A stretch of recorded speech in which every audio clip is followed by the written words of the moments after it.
नमस्कार दोस्तों, मैं संतोष पटेल स्वागत करता हूं आपके अपने YouTube चैनल डिजिटल भंडार पर। आज की वीडियो में हम CPCT एग्ज़ाम के लिए और सभी प्रकार के कॉम्पिटिटिव एग्ज़ाम के लिए कंप्यूटर से संबंधित 20 इम्पोर्टेंट क्वेश्चंस को समझने वाले हैं। जब हम एक क्वेश्चन को समझते हैं तो उससे संबंधित हमें कुछ और क्वेश्चन भी तैयार करने मिल जाते हैं, इसलिए आप सभी क्वेश्चंस को नोट जरूर करें क्योंकि एक क्वेश्चन से संबंधित कई प्रकार के क्वेश्चन बन जाते हैं। यदि आप CPCT एग्जाम के लिए तैयारी कर रहे हैं या आप किसी भी कॉम्पिटिटिव एग्जाम के लिए कंप्यूटर से संबंधित इंपॉर्टेंट क्वेश्चन तैयार करना चाहते हैं तो आप हमारी वीडियोस के माध्यम से कंप्यूटर से संबंधित इंपॉर्टेंट क्वेश्चन तैयार कर सकते हैं। चलिए शुरुआत करते हैं आज की इस वीडियो का। देखते हैं आज का हमारा पहला क्वेश्चन क्या है। पहला क्वेश्चन हमसे पूछा गया है, ईमेल अकाउंट से बाहर आने के लिए निम्न में से किसका प्रयोग किया जाता है। ईमेल अकाउंट से बाहर आने के लिए निम्न में से किसका प्रयोग किया जाता है। यह क्वेश्चन ईमेल से संबंधित है। यदि हमें ईमेल अकाउंट से बाहर आना है तो हमें कौन सा ऑप्शन उपयोग करना होगा, sign in, sign out, sign up या साइन डाउन। ईमेल का फुल फॉर्म क्या होता है, इलेक्ट्रॉनिक मेल। ईमेल का फुल फॉर्म क्या होता है, electronic mail. Father of email Ray Tomlinson को कहा जाता है। Father of email Ray Tomlinson को कहा जाता है क्योंकि इन्होंने 1971 में 1971 में पहला ईमेल सेंड किया था। तो ईमेल का फुल फॉर्म क्या है, electronic mail. Father of email किसे कहा जाता है, रे टॉमलिंसन को, क्योंकि इन्होंने 1971 में पहला ईमेल सेंड किया था। हमसे क्वेश्चन पूछा गया है, ईमेल अकाउंट से बाहर आने के लिए किस ऑप्शन का उपयोग किया जाता है। यदि हमें ईमेल अकाउंट से बाहर आना है तो हमें साइन आउट करना होता है, साइन आउट। जब हम ईमेल अकाउंट में लॉग इन करते हैं, मतलब ईमेल अकाउंट में जाते हैं, तो उसके लिए हमें लॉग इन या साइन इन करना होता है और ईमेल अकाउंट से बाहर आने के लिए हमें साइन आउट करना होता है। तो इस क्वेश्चन का सही आंसर होगा option number B, sign out. देखते हैं हमारे नेक्स्ट क्वेश्चन को। नेक्स्ट क्वेश्चन है, पावर पॉइंट में हेडर फुटर ऑप्शन किस टैब में प्राप्त होता है। पावर पॉइंट में हेडर फुटर ऑप्शन किस टैब में प्राप्त होता है। यह क्वेश्चन पावर पॉइंट से पूछा गया है। पावर पॉइंट जो कि एक प्रेजेंटेशन सॉफ्टवेयर है। पावर पॉइंट में हम प्रेजेंटेशन बनाते हैं। एक प्रेजेंटेशन मल्टीपल स्लाइड का कलेक्शन होती है। पावर पॉइंट में जो फाइल बनती है उसे प्रेजेंटेशन कहा जाता है और प्रेजेंटेशन के अंदर जो पेज यूज होता है उसे कहा जाता है स्लाइड। हमसे क्वेश्चन पूछा गया है, पावर पॉइंट में हेडर फुटर ऑप्शन किस टैब में प्राप्त होता है। हेडर फुटर क्या होता है, हम पावर पॉइंट में जो स्लाइड बनाते हैं, स्लाइड मतलब पावर पॉइंट का पेज। इसमें यदि हमें अपनी प्रेजेंटेशन से संबंधित, अपनी कंपनी से संबंधित कोई अतिरिक्त जानकारी यदि प्रत्येक स्लाइड पर शो करनी है तो हम हेडर फुटर का यूज कर सकते हैं। हेडर स्लाइड के टॉप में शो होता है जबकि फुटर स्लाइड के बॉटम में शो होता है। हेडर फुटर के द्वारा हम कोई भी अतिरिक्त जानकारी प्रत्येक स्लाइड पर शो कर सकते हैं और header footer option insert tab में प्राप्त होता है। इंसर्ट टैब में यदि आप पावर पॉइंट में स्लाइड पर हेडर फुटर ऐड करना चाहते हैं तो यह ऑप्शन आपको इंसर्ट टैब में प्राप्त होता है। इस क्वेश्चन का सही आंसर होगा option number B, insert tab. इसको हम पावर पॉइंट पर प्रैक्टिकली देख सकते हैं। चलते हैं पावर पॉइंट सॉफ्टवेयर पर। यह हमारा पावर पॉइंट सॉफ्टवेयर है जिसमें हमने अपनी प्रेजेंटेशन को ओपन किया है। अब यदि हमें अपनी प्रेजेंटेशन में स्लाइड में हेडर फुटर ऐड करना है तो इसके लिए हमें इंसर्ट टैब को सिलेक्ट करना होता है। यहां पर एक हेडर फुटर नाम का ऑप्शन हमें प्राप्त हो जाता है। इस ऑप्शन के द्वारा हम अपनी स्लाइड पर हेडर और फुटर को ऐड कर सकते हैं। तो हेडर फुटर ऑप्शन कहां प्राप्त होता है हमें, इंसर्ट टैब में। इस क्वेश्चन का सही आंसर होगा ऑप्शन नंबर बी। देखते हैं हमारे नेक्स्ट क्वेश्चन को। नेक्स्ट क्वेश्चन है, यह कंप्यूटर हार्डवेयर पर रन होता है और अदर सॉफ्टवेयर को रन करने के लिए प्लेटफॉर्म के रूप में काम करता है। यह कंप्यूटर हार्डवेयर पर रन होता है और अदर सॉफ्टवेयर को रन करने के लिए प्लेटफॉर्म के रूप में काम करता है। क्वेश्चन हमसे पूछा गया है, यह कंप्यूटर हार्डवेयर पर रन होता है, कंप्यूटर हार्डवेयर पर रन होता है और अदर सॉफ्टवेयर को रन करने के लिए प्लेटफॉर्म के रूप में काम करता है। ऑप्शन नंबर ए है operating system, option number B है application system, option number C है रैम और ऑप्शन नंबर डी है ब्राउजर। हमसे पूछा गया है निम्न में से कौन ऐसा है जो कंप्यूटर हार्डवेयर पर रन होता है और अदर सॉफ्टवेयर को रन करने के लिए प्लेटफॉर्म के रूप में काम करता है। तो कंप्यूटर सिस्टम में सबसे पहले हमारे पास होता है हार्डवेयर। हार्डवेयर मतलब कुछ फिजिकल डिवाइसेस। फिर हार्डवेयर के ऊपर हमें सबसे पहले ऑपरेटिंग सिस्टम को इंस्टॉल करना होता है। ऑपरेटिंग सिस्टम को कंप्यूटर सिस्टम में हार्डवेयर पर हम ऑपरेटिंग सिस्टम इंस्टॉल करते हैं, फिर ऑपरेटिंग सिस्टम के अंदर हम अदर एप्लीकेशंस को इंस्टॉल करते हैं। अदर एप्लीकेशंस को ऑपरेटिंग सिस्टम के ऊपर रन किया जाता है। मतलब जो हार्डवेयर है सबसे पहले उस पर ऑपरेटिंग सिस्टम इंस्टॉल होता है। ऑपरेटिंग सिस्टम इंस्टॉल होने के बाद ही हम एप्लीकेशन सॉफ्टवेयर को इंस्टॉल कर सकते हैं, रन कर सकते हैं। तो यहां पे क्वेश्चन का आंसर क्या हो जाएगा? ऑप्शन नंबर ए ऑपरेटिंग सिस्टम। ऑपरेटिंग सिस्टम हमारे कंप्यूटर सिस्टम का मेन सॉफ्टवेयर होता है जो कि अदर सॉफ्टवेयर को रन करने के लिए एक प्लेटफॉर्म के रूप में कार्य करता है। यदि हमारे कंप्यूटर सिस्टम में ऑपरेटिंग सिस्टम नहीं होता है तो कंप्यूटर सिस्टम बूट नहीं करता है। बूट नहीं करता है मतलब ऑन नहीं हो सकता है। तो ऑपरेटिंग सिस्टम जो कि एक सिस्टम सॉफ्टवेयर का एग्जाम्पल है, हमारे कंप्यूटर का मेन सॉफ्टवेयर होता है। सबसे पहले कंप्यूटर को ऑन करने पर ऑपरेटिंग सिस्टम सेकेंडरी मेमोरी से प्राइमरी मेमोरी में लोड होता है और जब ऑपरेटिंग सिस्टम लोड हो जाता है तो हमें डेस्कटॉप स्क्रीन शो कर दी जाती है। तो इस क्वेश्चन का आंसर क्या होगा? ऑप्शन नंबर ए ऑपरेटिंग सिस्टम हार्डवेयर पर रन होता है और अदर सॉफ्टवेयर को रन करने के लिए प्लेटफॉर्म के रूप में काम करता है। इस क्वेश्चन का सही आंसर है ऑप्शन नंबर ए। देखते हैं हमारे नेक्स्ट क्वेश्चन को। नेक्स्ट क्वेश्चन है ऑल्ट प्लस टैब क्या करता है? ऑल्ट प्लस टैब क्या करता है? हमें एक शॉर्टकट की दी गई है ऑल्ट प्लस टैब और हमसे पूछा गया है यह शॉर्टकट की क्या करती है। ऑप्शन नंबर ए है सेव अ फाइल, फाइल को सेव करती है। ऑप्शन नंबर बी है move from one window to other. Option number C है open a file. Option number D है रिफ्रेश द सिस्टम। जो ऑल्ट प्लस टैब है यह हमें स्विच प्रोग्राम की सुविधा प्रदान करती है। स्विच प्रोग्राम मतलब एक विंडो से दूसरी विंडो पर जाने के लिए ऑल्ट प्लस टैब का यूज किया जाता है। Alt plus tab switch program की शॉर्टकट की होती है। मतलब एक विंडो से यदि हमें दूसरी विंडो पर जाना है तो हम ऑल्ट प्लस टैब शॉर्टकट की का यूज कर सकते हैं।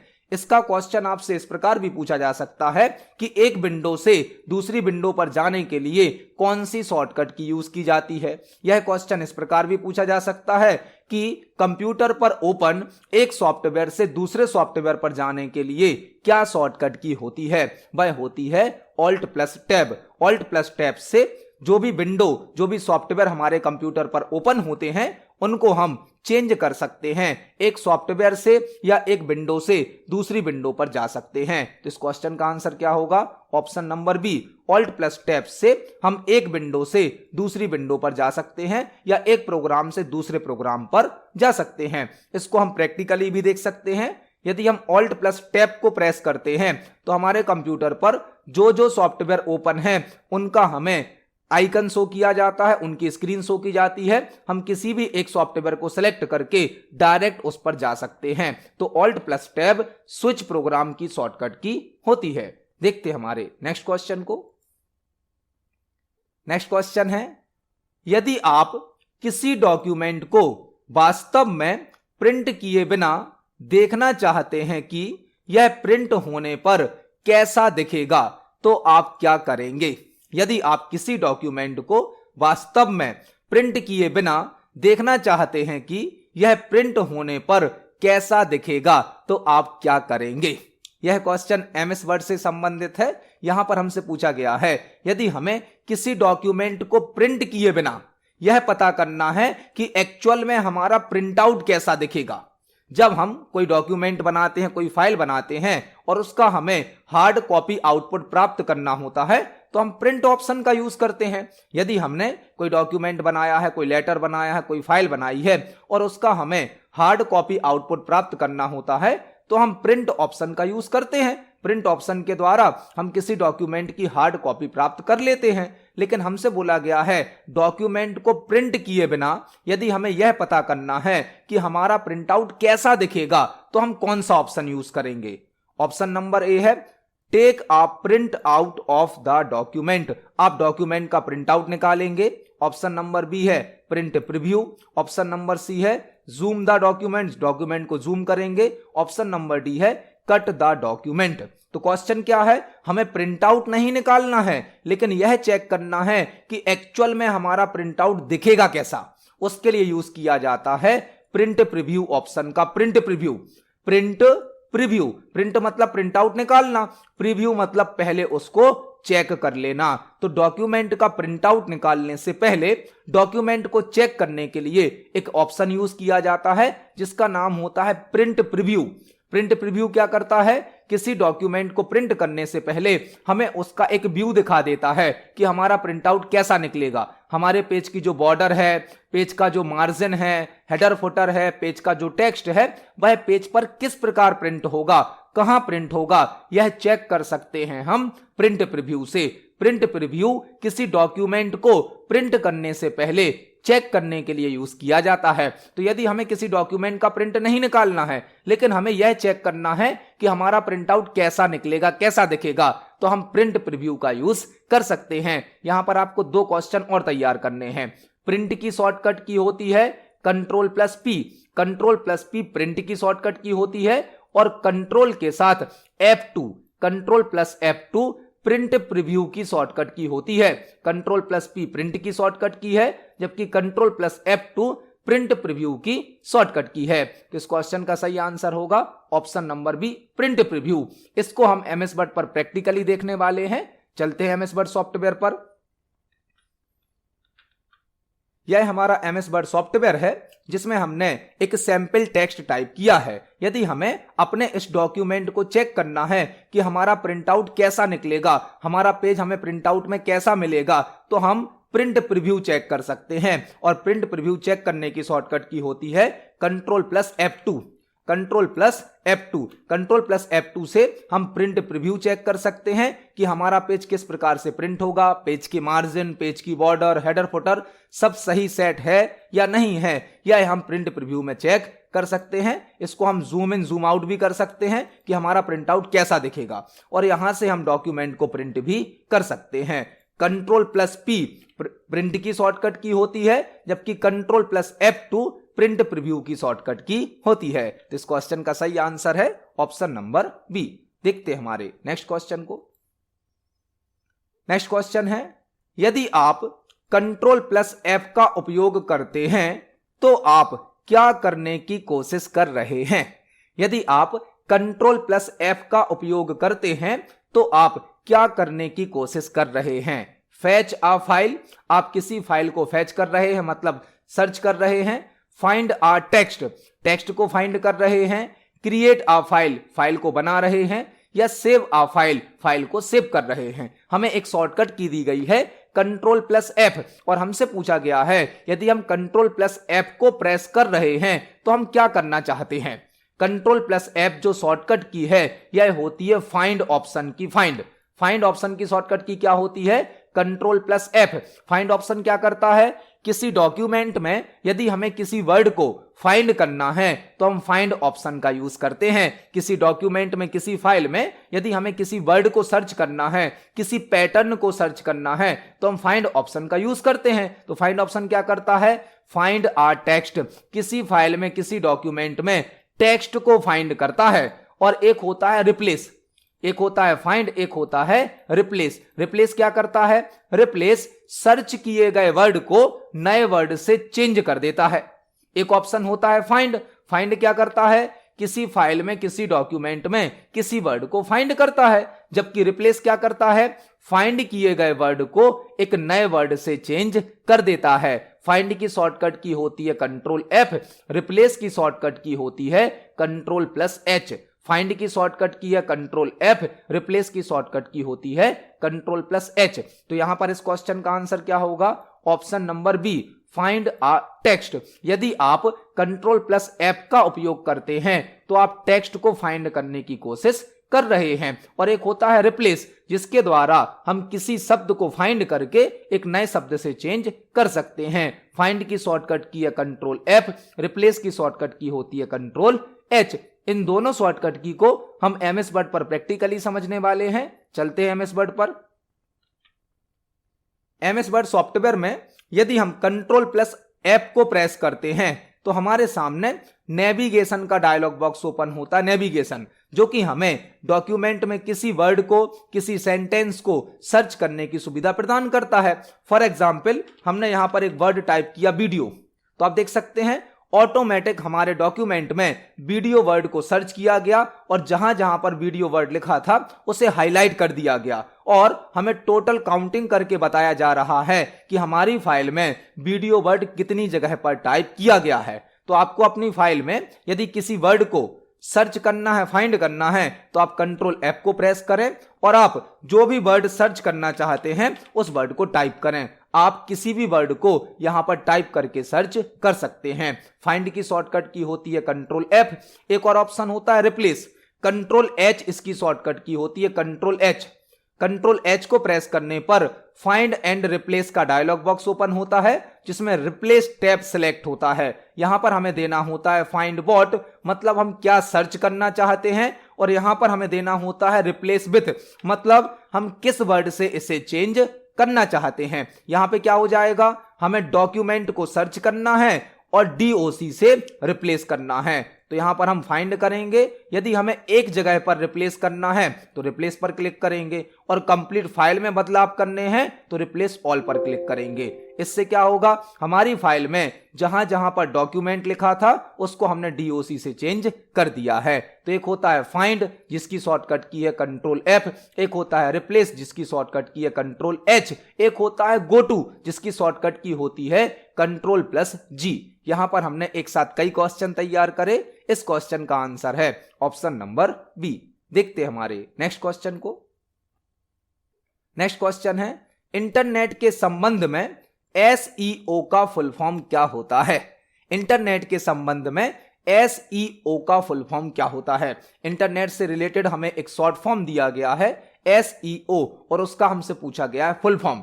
इंटरनेट के संबंध में SEO का फुल फॉर्म होता है search engine optimisation. Search engine optimisation, search engine optimisation जो कि इंटरनेट पर किसी इंफॉर्मेशन को सर्च करने में हेल्प करता है। यदि आप यूट्यूब पर कोई वर्ड सर्च करते हैं, कोई टॉपिक सर्च करते हैं या गूगल पे कोई टॉपिक सर्च करते हैं तो वहां पर SEO वर्क करता है जो कि आपके सर्च किए गए वर्ड के आधार पर इंफॉर्मेशन को इंटरनेट पर सर्च करता है और आपके सामने शो करता है। तो SEO का फुल फॉर्म क्या होता है, सर्च इंजन ऑप्टिमाइजेशन, जो कि इंटरनेट पर किसी टॉपिक को सर्च करने में हेल्प करता है। तो इस क्वेश्चन का सही आंसर होगा ऑप्शन नंबर B।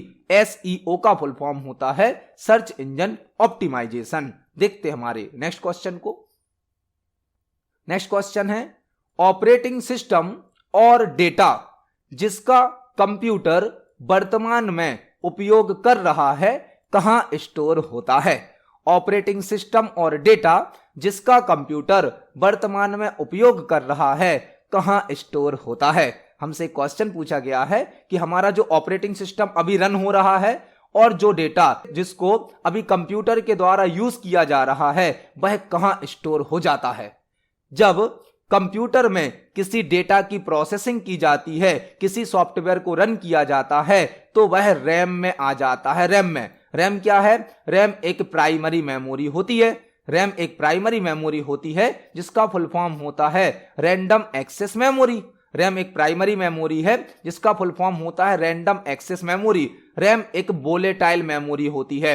वोलेटाइल मतलब अस्थायी, जो कि कुछ समय तक टेम्परेरी डेटा को स्टोर करती है। जब तक कंप्यूटर सिस्टम ऑन रहता है तब तक रैम में डेटा स्टोर रहता है। कंप्यूटर सिस्टम ऑफ होने पर रैम से डेटा डिलीट हो जाता है। और कंप्यूटर सिस्टम में जो ऑपरेटिंग सिस्टम रन हो रहा होता है, जिस डेटा की अभी प्रोसेसिंग हो रही होती है, आप जो एप्लीकेशन अभी रन कर रहे होते हैं वह सभी कहां स्टोर हो जाते हैं, रैम में स्टोर हो जाते हैं। तो इस क्वेश्चन का आंसर क्या होगा, ऑप्शन नंबर D।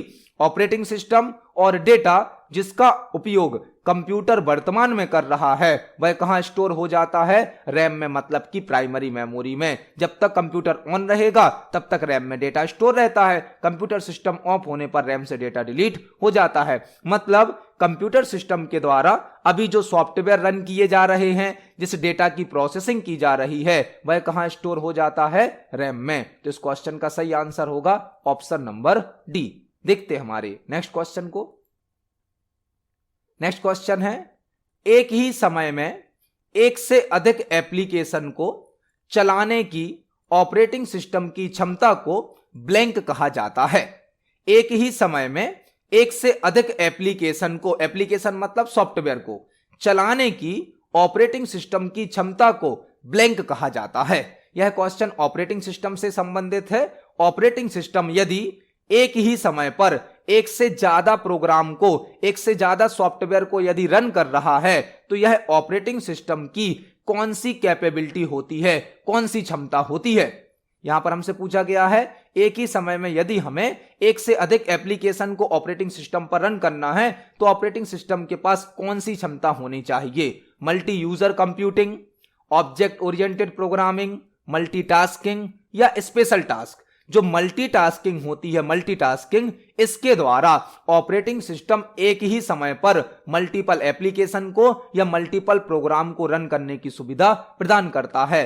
टास्क का मतलब होता है कार्य, टास्क का मतलब क्या होता है? कार्य। मल्टीटास्किंग मतलब एक साथ कई कार्यों को करना, एक साथ कई टास्क को कंप्लीट करना। तो जो ऑपरेटिंग सिस्टम होता है वह मल्टीटास्किंग फीचर्स को सपोर्ट करता है और मल्टीटास्किंग के द्वारा हम एक ही समय पर मल्टीपल एप्लीकेशन को या प्रोग्राम को रन कर सकते हैं। तो इस क्वेश्चन का सही आंसर हो जाएगा option number C, multitasking. Operating system में मल्टीटास्किंग का फीचर होता है जो कि एक ही समय पर एक से अधिक एप्लीकेशन को रन करने की सुविधा प्रदान करता है। देखते हैं हमारे नेक्स्ट क्वेश्चन को। नेक्स्ट क्वेश्चन है, विभिन्न एप्लीकेशंस और डॉक्यूमेंट्स को विंडोज डेस्कटॉप पर ब्लैंक के द्वारा प्रस्तुत किया जाता है। विभिन्न एप्लीकेशन और डॉक्यूमेंट्स को विंडोज डेस्कटॉप पर ब्लैंक के द्वारा प्रस्तुत किया जाता है। यह क्वेश्चन विंडोज ऑपरेटिंग सिस्टम से संबंधित है। विभिन्न एप्लीकेशन मतलब कई प्रकार के सॉफ्टवेयर और डॉक्यूमेंट्स को, मतलब फाइल्स को विंडोज डेस्कटॉप पर ब्लैंक के द्वारा प्रस्तुत किया जाता है। विंडोज ऑपरेटिंग सिस्टम में जो डेस्कटॉप होता है, डेस्कटॉप, उस पर कोई फोल्डर, कोई फाइल या कोई सॉफ्टवेयर किसके द्वारा प्रस्तुत किया जाता है? आइकन्स के द्वारा। आइकन्स जो हमारे कंप्यूटर सिस्टम की स्क्रीन होती है, जिसे हम डेस्कटॉप कहते हैं। जब कंप्यूटर सिस्टम ऑन हो जाता है हमें जो पहली स्क्रीन दिखाई जाती है वह कहलाती है डेस्कटॉप। कंप्यूटर सिस्टम ऑन होने के बाद जो पहली स्क्रीन हमें दिखाई जाती है वह कहलाता है डेस्कटॉप। डेस्कटॉप पर कई प्रकार के आइकन होते हैं जो किसी एप्लीकेशन को रिप्रेजेंट करते हैं, किसी फाइल को रिप्रेजेंट करते हैं, किसी फोल्डर को रिप्रेजेंट करते हैं। यह क्वेश्चन आपसे इस प्रकार भी पूछा जा सकता है कि डेस्कटॉप स्क्रीन पर शो होने वाले स्मॉल ग्राफिक्स को क्या कहा जाता है? जो किसी ऑब्जेक्ट को रिप्रेजेंट करते हैं वह भी होते हैं आइकन्स। तो किसी एप्लीकेशन को, किसी फाइल को, किसी फोल्डर को डेस्कटॉप स्क्रीन पर आइकन्स के द्वारा रिप्रेजेंट किया जाता है। इस क्वेश्चन का सही आंसर क्या होगा? Option number C, icons. इनको हम प्रैक्टिकली देख सकते हैं। यह हमारे कंप्यूटर सिस्टम का डेस्कटॉप है। डेस्कटॉप पर हमें कई प्रकार के आइकन शो किए जा रहे हैं जो कि किसी फाइल को, किसी फोल्डर को या किसी एप्लीकेशन को रिप्रेजेंट करते हैं। तो इस क्वेश्चन का सही आंसर होगा ऑप्शन नंबर सी, आइकन्स। देखते हैं हमारे नेक्स्ट क्वेश्चन को। नेक्स्ट क्वेश्चन है, एक फोल्डर में 10 फाइल्स हैं, एक फोल्डर में 10 फाइल्स हैं जिन्हें एक साथ चुनने की आवश्यकता है। आप कौन सा शॉर्टकट उपयोग करेंगे? एक फोल्डर में 10 फाइल्स हैं, 10 फाइल हैं जिन्हें एक साथ चुनने की आवश्यकता है, मतलब एक साथ सिलेक्ट करने की रिक्वायरमेंट है। आप कौन सी शॉर्टकट की उपयोग करेंगे? Control Z, control A, alt A या शिफ्ट A? क्वेश्चन क्या है हमारा? एक फोल्डर है जिसके अंदर टोटल 10 फाइल हैं। हमें एक साथ सभी 10 फाइलों को सिलेक्ट करना है, तो हम कौन सी शॉर्टकट की यूज करेंगे? वह शॉर्टकट की होगी control plus A। Control plus A किसकी शॉर्टकट की होती है? सिलेक्ट ऑल की। सिलेक्ट ऑल की शॉर्टकट की क्या होती है? Control plus A. यदि आप कोई फाइल बना रहे हैं, कोई डॉक्यूमेंट बना रहे हैं और आपको कंप्लीट डॉक्यूमेंट को सिलेक्ट करना है तो भी आप कंट्रोल ए का यूज करते हैं। कंट्रोल ए किसकी शॉर्टकट की है? सिलेक्ट ऑल की, जो कंप्लीट फाइल को, कंप्लीट वर्कशीट को, कंप्लीट प्रेजेंटेशन को सिलेक्ट करने की सुविधा देती है।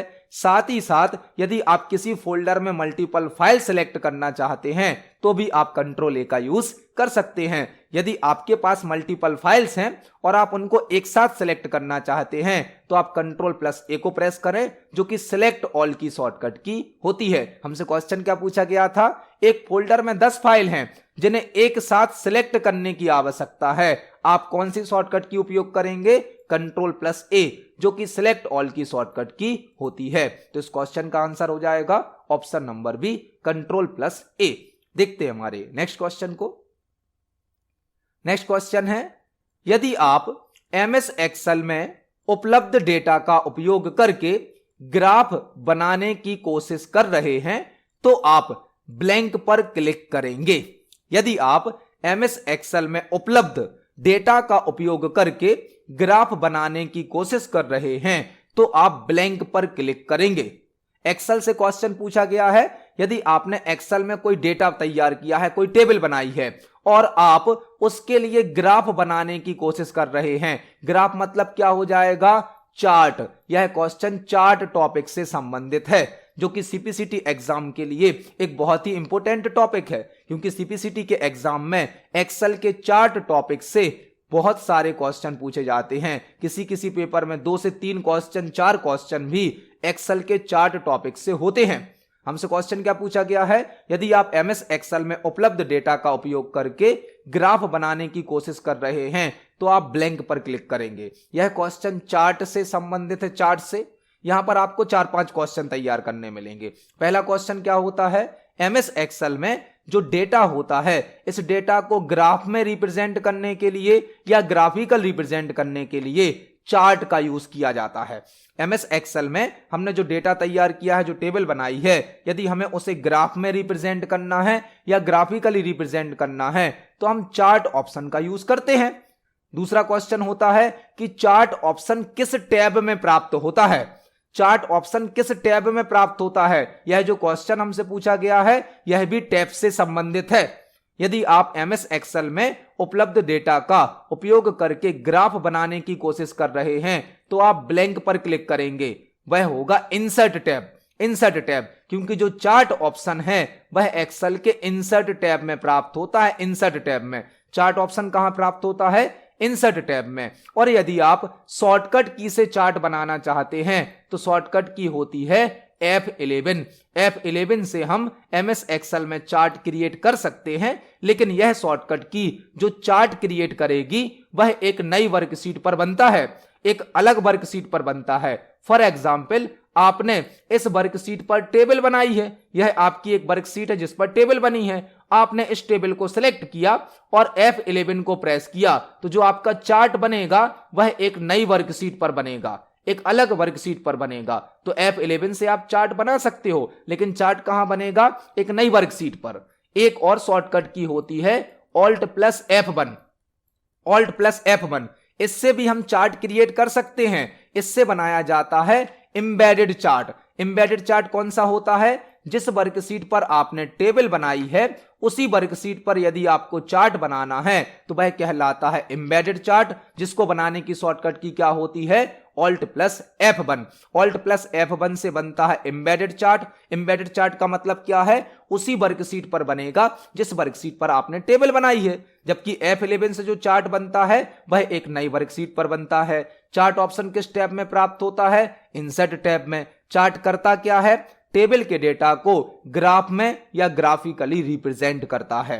एक्सेल में मल्टीपल टाइप के चार्ट होते हैं और एक्सेल का जो डिफॉल्ट चार्ट होता है, डिफॉल्ट चार्ट, वह होता है कॉलम चार्ट। आपसे क्वेश्चन पूछा जा सकता है एमएस एक्सेल का डिफॉल्ट चार्ट टाइप कौन सा होता है? तो एमएस एक्सेल का डिफॉल्ट चार्ट टाइप होता है कॉलम चार्ट। यहां पर हमने चार्ट टॉपिक से संबंधित कई प्रकार के क्वेश्चन तैयार करे। इस क्वेश्चन का आंसर है option number B, insert tab. यदि आप एमएस एक्सेल में उपलब्ध डेटा का उपयोग करके ग्राफ बनाने की कोशिश कर रहे हैं तो आप इंसर्ट टैब पर क्लिक करेंगे, क्योंकि चार्ट ऑप्शन कहां प्राप्त होता है, इंसर्ट टैब में। इसको हम एक्सेल पर प्रैक्टिकली देख सकते हैं।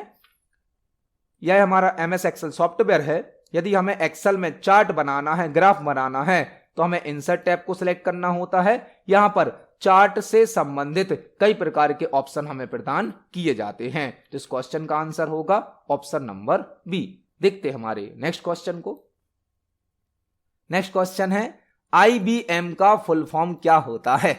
आईबीएम का फुल फॉर्म क्या होता है? बहुत ही बेसिक सा और सिंपल सा क्वेश्चन है। आईबीएम का फुल फॉर्म क्या होता है? आईबीएम एक कंपनी है, मल्टीनेशनल कंपनी है, जिसका फुल फॉर्म होता है international business machines. International business machines. IBM का फुल फॉर्म क्या होता है? International business machines. तो इस क्वेश्चन का सही आंसर होगा ऑप्शन नंबर सी। आईबीएम का फुल फॉर्म होता है इंटरनेशनल बिजनेस मशीन्स। देखते हैं हमारे नेक्स्ट क्वेश्चन को।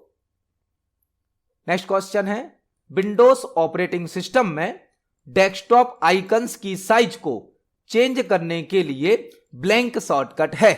विंडोज ऑपरेटिंग सिस्टम में डेस्कटॉप आइकन्स की साइज को चेंज करने के लिए ब्लैंक शॉर्टकट है।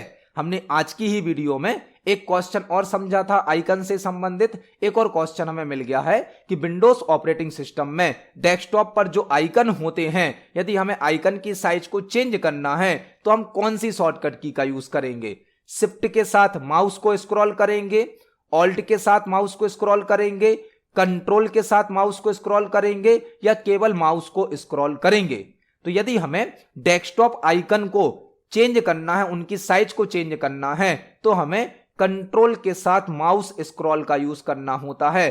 कंट्रोल के साथ माउस स्क्रॉल से हम डेस्कटॉप पर शो होने वाले आइकन्स की साइज को कम कर सकते हैं या ज्यादा कर सकते हैं। आपने देखा होगा मैक्सिमम सॉफ्टवेयर में जूम इन और जूम आउट के लिए कंट्रोल प्लस स्क्रॉल शॉर्टकट की यूज की जाती है। कंट्रोल प्लस स्क्रॉल से हम मैक्सिमम सॉफ्टवेयर में स्क्रीन को जूम इन और जूम आउट कर सकते हैं। यही शॉर्टकट की डेस्कटॉप आइकन्स पर भी वर्क करती है। यदि आपको डेस्कटॉप आइकन्स को छोटा बड़ा करना है तो आप कंट्रोल प्लस माउस स्क्रॉल का यूज कर सकते हैं। इसको हम प्रैक्टिकली देखने वाले हैं। यह हमारा डेस्कटॉप है। यदि हम कंट्रोल के साथ स्क्रॉल करते हैं तो हमारे आइकन्स की साइज बढ़ जाती है, और यदि हम स्क्रॉल को डाउन करते हैं तो आइकन की साइज कम हो जाती है। तो स्क्रीन पर शो होने वाले आइकन्स की साइज को यदि हमें चेंज करना है तो हम कंट्रोल के साथ माउस स्क्रॉल का यूज कर सकते हैं। इस क्वेश्चन का सही आंसर है ऑप्शन नंबर सी। इस क्वेश्चन का सही आंसर है ऑप्शन नंबर सी। देखते हैं हमारे नेक्स्ट क्वेश्चन को। नेक्स्ट क्वेश्चन है, हार्डवेयर डिवाइस जो डेटा को इंफॉर्मेशन में बदलता है ब्लैंक कहलाता है। हार्डवेयर डिवाइस जो डेटा को इंफॉर्मेशन में बदलता है वह क्या कहलाता है? एक क्वेश्चन हमसे पूछा गया है, हार्डवेयर डिवाइस जो कि डेटा को इंफॉर्मेशन में बदल देता है वह क्या कहलाता है? ऑप्शन नंबर ए है प्रोजेक्टर, ऑप्शन नंबर बी है प्रोटेक्टर, ऑप्शन नंबर सी है पार्टीशन, और ऑप्शन नंबर डी है प्रोसेसर। ऐसी हार्डवेयर डिवाइस जो डेटा को इंफॉर्मेशन में बदलती है वह कहलाती है प्रोसेसर। प्रोसेसर जो कि हमारे कंप्यूटर सिस्टम का सीपीयू होता है, कंप्यूटर सिस्टम का ब्रेन होता है। कंप्यूटर सिस्टम में सभी प्रकार की प्रोसेसिंग, कैलकुलेशन प्रोसेसर के द्वारा किए जाते हैं। डेटा क्या होता है? डेटा कुछ रॉ फैक्ट्स होते हैं। डेटा कुछ रॉ फैक्ट्स होते हैं, कुछ तथ्य होते हैं, और डेटा को प्रोसेस करने के बाद इंफॉर्मेशन में बदल दिया जाता है। जो इंफॉर्मेशन होती है वह प्रोसेस्ड डेटा होती है। प्रोसेस्ड डेटा, मीनिंगफुल डेटा को या प्रोसेस्ड डेटा को इंफॉर्मेशन कहा जाता है। डेटा कहलाते हैं रॉ फैक्ट, जबकि इंफॉर्मेशन क्या कहलाती है? इंफॉर्मेशन कहलाती है प्रोसेस्ड डेटा। डेटा की प्रोसेसिंग करके उसे इंफॉर्मेशन में बदल दिया जाता है। हम कंप्यूटर सिस्टम में जो इनपुट करते हैं, इनपुट वह होता है डेटा।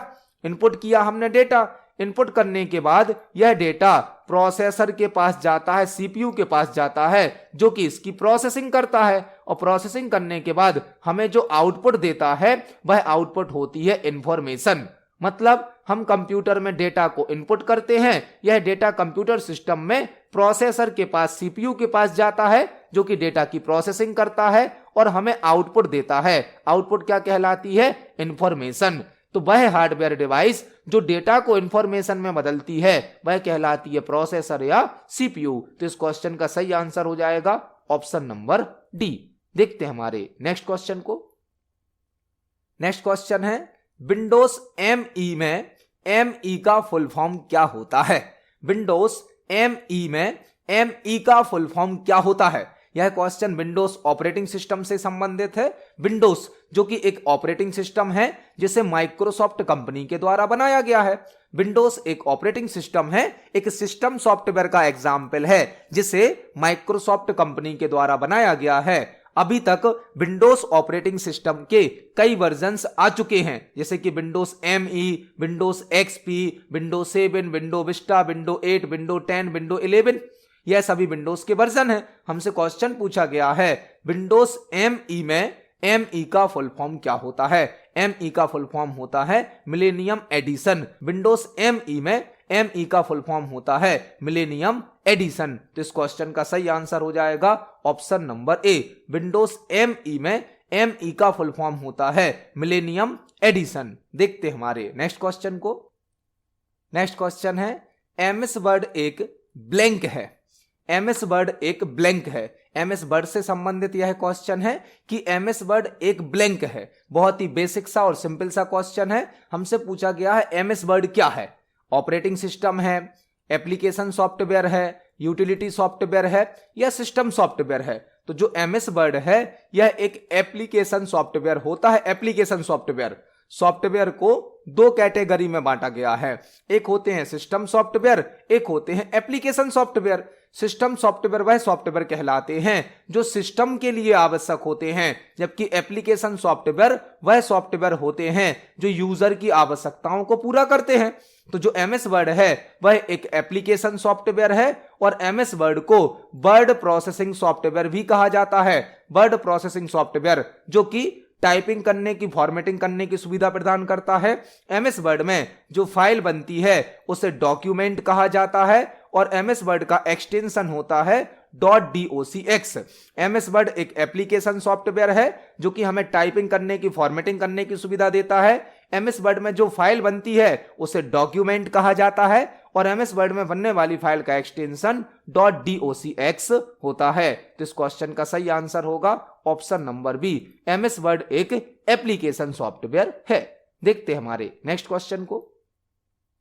नेक्स्ट क्वेश्चन है MS एक्सेल में इक्वलेन कंप्यूटर का क्या आउटपुट होगा? MS एक्सेल में इक्वलेन ब्रैकेट के अंदर वैल्यू दी गई है, कंप्यूटर का आउटपुट क्या होगा हमसे पूछा गया है। यह क्वेश्चन MS एक्सेल से लिया गया है। MS एक्सेल में लेन फंक्शन से लेन एक टेक्स्ट कैटेगरी का फंक्शन है जिसका मीनिंग होता है लेंथ। MS एक्सेल में जो लेन फंक्शन है यह एक टेक्स्ट कैटेगरी का फंक्शन है जिसका फुल फॉर्म होता है लेंथ मतलब लंबाई। लेन फंक्शन ब्रैकेट में दिए गए टेक्स्ट का या स्ट्रिंग की हमें लेंथ रिटर्न करता है। लेंथ मतलब लंबाई। जो लेन फंक्शन है इसका मीनिंग क्या होता है? लेंथ, लंबाई। हमने ब्रैकेट के अंदर जो भी स्ट्रिंग दी है, जो भी टेक्स्ट दिया है, उसकी यह हमें लेंथ बताता है कितनी है। मतलब आपने जो भी टेक्स्ट या स्ट्रिंग यहां पर लिखी है उसमें कितने कैरेक्टर हैं यह काउंट करके हमें देता है लेन फंक्शन। लेन का मीनिंग क्या होता है? लेंथ। तो हमने यहां पर लिखा इक्वल लेन, ब्रैकेट में टेक्स्ट क्या दिया हमने? कंप्यूटर। तो लेन फंक्शन करेगा क्या? कंप्यूटर में काउंट करेगा कितने कैरेक्टर हैं। 1 2 3 4 5 6 7 8। तो आंसर कितना दे देगा हमें? यह 8 दे देगा, 8 दे देगा। लेन फंक्शन करता क्या है? दी गई स्ट्रिंग या टेक्स्ट की लेंथ काउंट करता है, मतलब कितने कैरेक्टर हैं। ध्यान रखें यह फंक्शन स्पेस को भी काउंट करता है। स्पेस को, यदि आप 2 वर्ड लिखते हैं और दोनों वर्ड के बीच में कोई स्पेस है तो उसको भी यह काउंट करता है। यहां पर इस क्वेश्चन का आंसर क्या होगा? ऑप्शन नंबर ए 8, जो हमें फॉर्मूला दिया गया था, जो लेन फंक्शन दिया गया था, इसको परफॉर्म करने पर हमें आउटपुट क्या प्राप्त होगा 8। इसको हम एक्सेल पर प्रैक्टिकली भी देख सकते हैं। चलते हैं एमएस एक्सेल पर। यदि हम एमएस एक्सेल में यहां पर एक फंक्शन लगाते हैं इक्वल लेन, और यहां पर हम डबल कोट में एक टेक्स्ट देते हैं कंप्यूटर, डबल कोट को बंद करेंगे, ब्रैकेट को बंद करेंगे, एंटर की को प्रेस करेंगे, तो आप देख सकते हैं आंसर कितना प्राप्त हुआ हमें 8। क्योंकि कंप्यूटर जो टेक्स्ट है, कंप्यूटर जो स्ट्रिंग है, उसमें कितने कैरेक्टर हैं 8। यदि हम यहां पर स्पेस देते हैं, स्पेस हमने 2 स्पेस दिए हैं, और अब यदि हम एंटर की को प्रेस करें तो आप देख सकते हैं आउटपुट चेंज हो गया है। जो लेन फंक्शन है यह किसी स्ट्रिंग की, किसी टेक्स्ट की लेंथ को काउंट करता है और टेक्स्ट के साथ साथ स्पेस को भी काउंट करता है। तो इस क्वेश्चन का सही आंसर हो जाएगा ऑप्शन नंबर ए। देखते हैं हमारे नेक्स्ट क्वेश्चन को। नेक्स्ट क्वेश्चन है, निम्न में से कौन एक सबसे बड़ी मेमोरी यूनिट है? निम्न में से कौन एक सबसे बड़ी मेमोरी यूनिट है? हमें कुछ मेमोरी यूनिट दी गई हैं और हमसे पूछा गया है इनमें से कौन सबसे बड़ी मेमोरी यूनिट है। मेमोरी यूनिट क्या होती हैं? कंप्यूटर सिस्टम में हम जो डेटा सेव करते हैं, उस डेटा की मात्रा को, डेटा की क्वांटिटी को मेजर करने के लिए, नापने के लिए मेमोरी यूनिट का यूज किया जाता है। हम जो भी डेटा स्टोर करते हैं, जो भी हम इंफॉर्मेशन स्टोर करते हैं, उसकी मात्रा को, उसकी क्वांटिटी को नापने के लिए मेमोरी यूनिट यूज की जाती हैं। कंप्यूटर सिस्टम में कई प्रकार की मेमोरी यूनिट होती हैं। हमें यहाँ पर 4 यूनिट दी गई हैं और हमसे पूछा गया है कौन सी सबसे बड़ी मेमोरी यूनिट है। जो ऑप्शन नंबर ए है बिट, यह तो कंप्यूटर सिस्टम में सबसे छोटी मेमोरी यूनिट होती है। सबसे छोटी कंप्यूटर सिस्टम में सबसे छोटी मेमोरी यूनिट होती है बिट, जिसका फुल फॉर्म होता है बाइनरी डिजिट। आपको यहां पर एक और क्वेश्चन तैयार करने मिला कि कंप्यूटर सिस्टम में सबसे छोटी मेमोरी यूनिट क्या होती है? बिट। बिट का फुल फॉर्म क्या होता है? Binary digit. बिट 2 ही होती हैं, एक 0 और एक 1।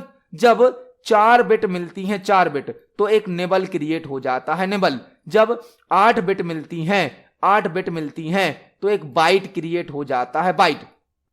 जब 1024 बाइट मिलते हैं, 1024 बाइट, तो एक केबी क्रिएट हो जाता है। और जब 1024 केबी मिलते हैं तो एक एमबी क्रिएट हो जाता है। और जब 1024 एमबी मिलते हैं तो एक जीबी क्रिएट हो जाता है, जीबी। तो यहां पर हमें जो मेमोरी यूनिट दी गई थी, इनमें से सबसे बड़ी मेमोरी यूनिट कौन सी है? जीबी, जिसका फुल फॉर्म होता है गीगाबाइट। गीगाबाइट, 1 गीगाबाइट में 1024 मेगाबाइट होते हैं, एमबी। एमबी का फुल फॉर्म क्या है? मेगाबाइट। केबी का फुल फॉर्म क्या है? किलोबाइट। और सबसे छोटी मेमोरी यूनिट कौन सी होती है? बिट, जिसका फुल फॉर्म होता है बाइनरी डिजिट। जब 4 बिट मिलती हैं तो एक निबल बनता है, 8 बिट मिलती हैं तो एक बाइट बनता है, 1024 बाइट मिलते हैं तो एक केबी बनता है, 1024 केबी मिलते हैं तो एक एमबी बन जाता है, और 1024 एमबी को मिलाकर एक जीबी बनता है। तो यहां पे आंसर क्या होगा? जीबी, क्योंकि इन 4 यूनिट में से सबसे बड़ी यूनिट कौन सी होती है? जीबी, जिसका फुल फॉर्म होता है गीगाबाइट। तो इस क्वेश्चन का सही आंसर है ऑप्शन नंबर सी। देखते हैं हमारे नेक्स्ट क्वेश्चन को। नेक्स्ट क्वेश्चन है, सीसीटीवी का फुल फॉर्म क्या होता है? सीसीटीवी का फुल फॉर्म क्या होता है? बहुत ही बेसिक सा, सिंपल सा क्वेश्चन है, लेकिन एक इंपॉर्टेंट क्वेश्चन है। जो सीसीटीवी कैमरास होते हैं, हमसे पूछा गया है सीसीटीवी का फुल फॉर्म क्या होता है? सीसीटीवी का फुल फॉर्म होता है क्लोज्ड सर्किट टेलीविजन। सीसीटीवी जो कैमरा होते हैं, उसमें सीसीटीवी का फुल फॉर्म क्या होता है? Closed circuit television. Closed circuit television, CCTV का फुल फॉर्म क्या होता है? Closed circuit television. तो इस क्वेश्चन का सही आंसर होगा ऑप्शन नंबर बी। सीसीटीवी का फुल फॉर्म होता है क्लोज्ड सर्किट टेलीविजन। तो आज की वीडियो में हमने सीपीसीटी एग्जाम के लिए और सभी प्रकार के कॉम्पिटिटिव एग्जाम के लिए कंप्यूटर से संबंधित 20 इंपोर्टेंट क्वेश्चंस को समझा। आप इन सभी क्वेश्चंस को पढ़ें, समझें। यदि आपका कोई क्वेश्चन है, कोई डाउट है, तो कमेंट सेक्शन में जरूर पूछिए। वीडियो पसंद आती है तो वीडियो को लाइक करें, ज्यादा से ज्यादा शेयर करें। मिलते हैं अगली वीडियो में। धन्यवाद।